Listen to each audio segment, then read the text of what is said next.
I'm Callie Lewis. You're watching Geek Brief TV. This is Brief 252 live from Abilene Christian University.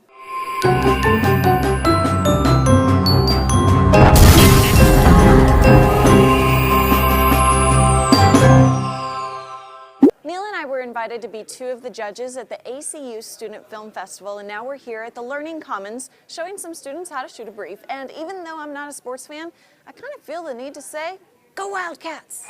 Finally, Neil's obsession with celebrity gossip blogs has paid off for the brief. Joss Whedon, the creative genius behind Geek TV favorites like Buffy the Vampire Slayer and Firefly, has a new show launching on Fox. It's called Dollhouse, and the star is Eliza Dushku. It's a sci-fi premise in which Eliza's character, called Echo, shiny, huh? is one of a group of men and women who can be imprinted with personality packages, including memories, skills, and language for different assignments. Echo begins to struggle with her role in this group. I have to be honest, I don't fully get the premise based on the Fox description, but as a Joss fan, I'm expecting greatness. The icing on the cake is that Tim Miner, a writer and producer of Firefly, will be working on the project. We've covered wearable displays since day one of Geek Brief. They haven't caught on because no one really wants to look like Geordi from Star Trek. The Teleglass T4-N wearable monitor is taking private viewing to a stylishly acceptable new level. They look like a good pair of Oakley sunglasses and give you what looks like a 45-inch screen viewed from 2 meters away. The problem with wearable displays in general, though, is the cost and the ability to try them out.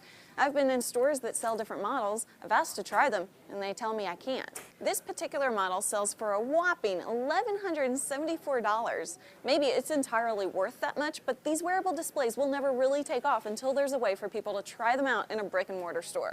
A Geek Brief viewer called me out in the comments on geekbrief.tv for being too biased with regard to Apple. He thought I had promised to restrict my Apple bias to iCali.tv. I'm pretty okay with my Apple bias, but the commenter pointed out something I failed to cover that does disappoint me about Apple. They're restricting sales of the iPhone to 2 per customer and refusing to accept cash. Yes, I'm an Apple fanatic, but I'm also a Dave Ramsey disciple. Dave says cash is king and the paid-off mortgage has replaced the BMW as the status symbol of choice.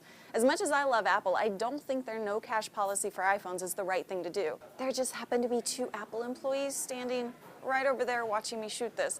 Thanks. Speaking of the comments on geekbrief.tv, we're experimenting with a plugin called Intense Debate. It makes the discussion that takes place after each brief a much richer experience. If you have a blog or podcast, check out how it works at www.geekbrief.tv.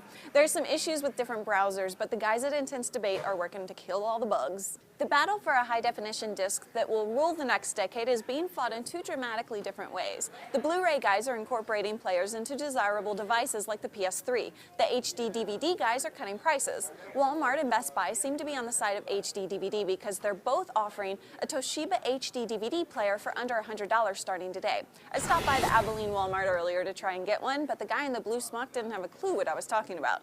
Shouldn't people who work in consumer electronics be required to pay attention to shiny, happy tech news? One more, just for fun. The latest hijinks from those crazy kids at Sony is a ramen noodle radar. Ramen noodles have a place in my heart because they have a prominent place in the history of the show. How freaking ever! I'm not sure I understand the level of devotion to ramen that would result in a radar system that enables users to home in on the closest ramen shop in Japan. Wacky! Wacky, wacky. I'm Callie Lewis. Thanks to ACU for letting me shoot a brief in their Learning Commons. It's been a blast.